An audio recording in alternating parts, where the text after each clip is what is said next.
Coodicée est une SCOP, donc je ne vais pas vous rentrer dans le détail de ce que c'est, mais on est une SCOP qui a pris cette décision d'avoir une implication forte de tous ses associés, parce qu'on peut avoir un statut SCOP et puis on est une fois par an ou pas et tout va bien.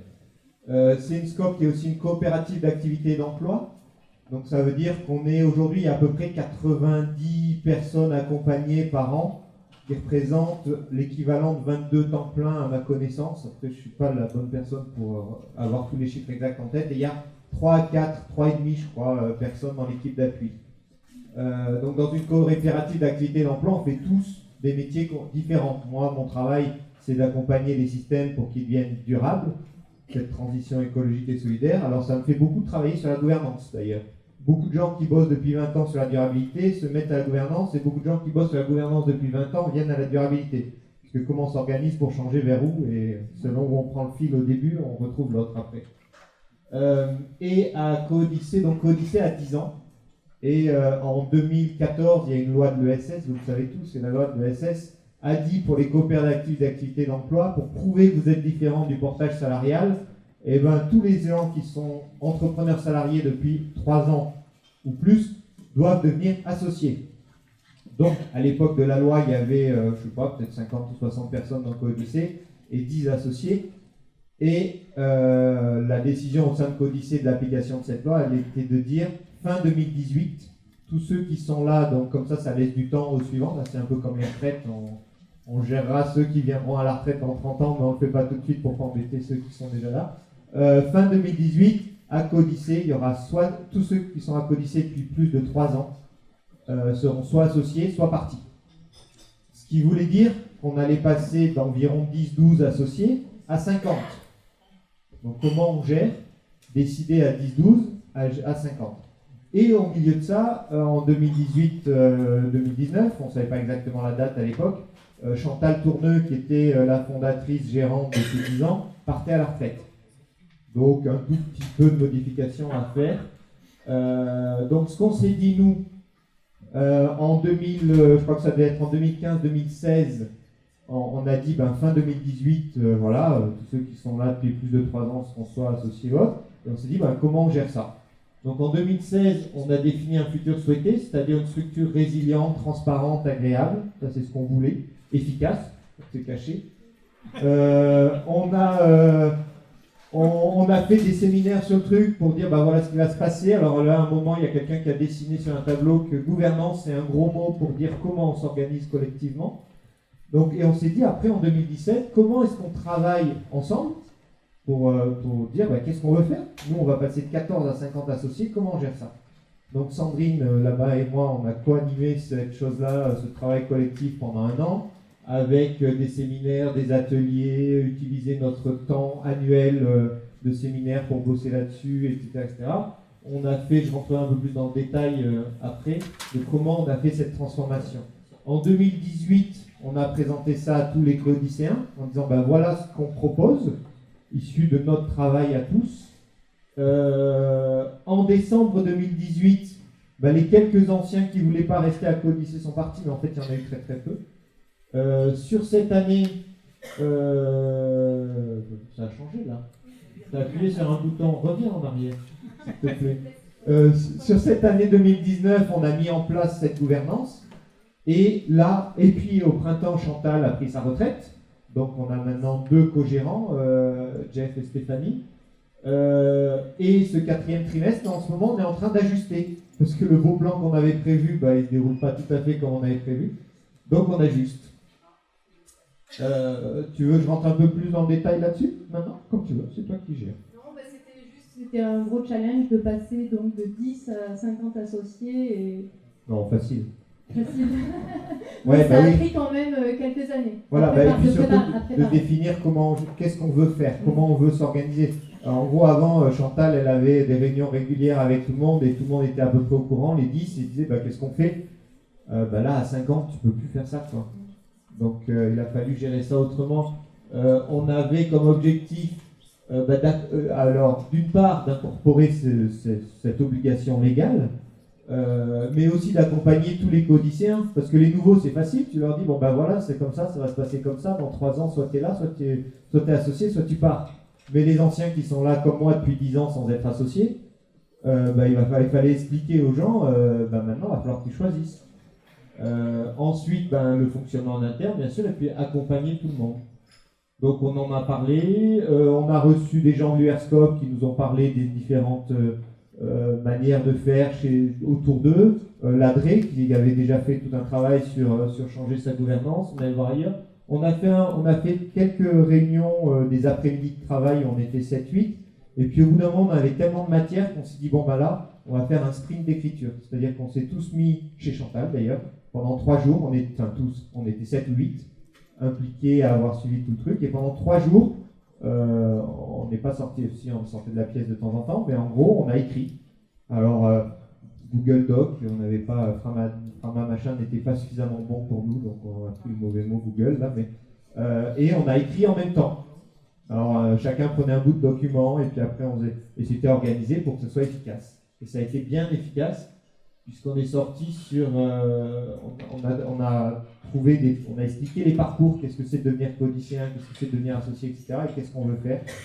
Et puis, donc en 2018, on a eu 8 réunions d'information, puisque nous, on a des gens, je crois qu'il y en a dans la Méouge jusqu'à la Grave, donc c'est pas simple de mettre tout le monde ensemble, donc on a eu des réunions physiques et des réunions téléphoniques pour que tout le monde puisse poser des questions et savoir ce que ça voulait dire pour lui, pour elle, cette nouvelle structure.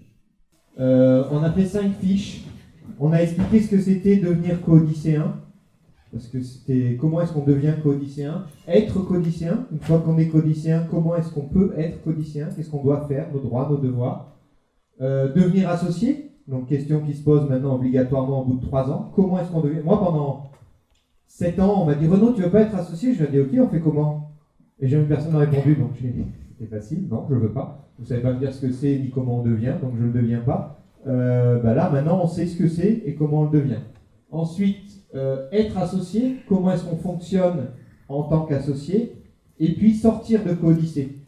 Parce que quand on rentre dans quelque chose, il faut savoir comment en sortir, sinon personne ne veut rentrer la plupart du temps. Et sortir, c'est pas forcément un problème. Comment est-ce qu'on apprend d'une sortie? Il y a des gens qui sortent parce qu'ils ne sont pas contents. Comment est-ce que Codicée apprend de ça? Il y a des gens qui sortent parce qu'ils vont vivre ailleurs. Et ils ne peuvent plus physiquement continuer la même activité. Ce sont 2 cas très différents. Il faut qu'on apprenne de ça. Ensuite, dans les trucs, on a pris une décision qui était très importante. On a dit on ne veut pas d'associés fantômes. Parce que la loi a dit qu'il faut être associé. Donc pour être associé, on donne 50 €, on achète une part, on est associé, c'est bon, on peut continuer de rester là. Et puis on fait ce qu'on est obligé de faire. Nous, on a pris cette décision. Je ne sais toujours pas si c'est la bonne ou pas, parce que c'est une décision qui est forte de conséquences. Donc ça veut dire qu'on a dit il faut que chaque codicéen associé, là c'est une obligation pour les associés, les autres s'ils veulent, puisse trouver le moyen de donner une demi-journée par trimestre au collectif. Ils font comme ils veulent, ce qu'ils veulent faire, ce qu'ils peuvent faire. Ça peut être aller passer un coup de balai dans les locaux, ça peut être tenir une permanence à Briançon, ça peut être participer à un cercle de pilotage, ce qu'ils veulent, mais il faut trouver la manière de donner une demi-journée. Et puis pour aider ça, on a fait des cercles. Alors on avait un cercle sur la représentation et les actions sur le territoire. Donc faire connaître Codicée, participer à l'UDS, etc., etc. On avait un cercle faire vivre le collectif, que les gens travaillent ensemble, qu'on ait du collectif et de la coopération dans Codicée. Un cercle gestion de ressources humaines et moyens financiers, et un cercle parcours individuel. Donc gérer le fait que les gens rentrent à Codicée, deviennent associés, sortent, comment on fait, qu'est-ce qui se passe, la formation, etc., etc. Et on s'est dit, et puis un cercle pilotage. Et on s'est dit, tout ça, les associés vont rentrer dans les cercles, mais l'important c'est d'abord qu'ils trouvent leur truc et après ils se raccrocheront au cercle. Mais en fait, les cercles ont pris le dessus. C'est-à-dire que les gens ils disaient, mais moi je sais pas dans quel cercle me mettre, parce que moi je veux faire un peu ça et puis un peu ça. Et puis les gens ne comprenaient pas franchement les cercles. Et donc c'est devenu compliqué. Donc là, ce qu'on est en train de faire cet automne, et puis on a aussi les gens de l'équipe d'appui, les salariés, là, les 3 personnes et demie embauchées, qui eux, en plus, sont associés de Codicée, comme tu disais, on a tout machin. Et eux, alors, au début, c'était, moi, par exemple, je fais de la gestion en tant que salarié équipe d'appui, mais donc, je ne vais pas me mettre dans la gestion, parce que sinon, c'est moi qui vais prendre le dessus. Mais en fait, l'expert de la gestion n'était plus dans le cercle de gestion. Ça devenait compliqué. Donc là, on a tenté ça, on a réessayé, on a poussé, on a réexpliqué On a fait des formations pour les pilotes de cercle, on a essayé de retravailler sur ce qu'il y avait dans chacun des cercles, etc. etc. Au milieu de ça, on a fait la transition de la gérance avec un appel à candidature, c'est une co-gérance qui marche d'ailleurs très bien. Aussi, Chantal était aussi accompagnatrice d'entrepreneurs salariés, donc il a aussi fallu remplacer son rôle d'accompagnatrice.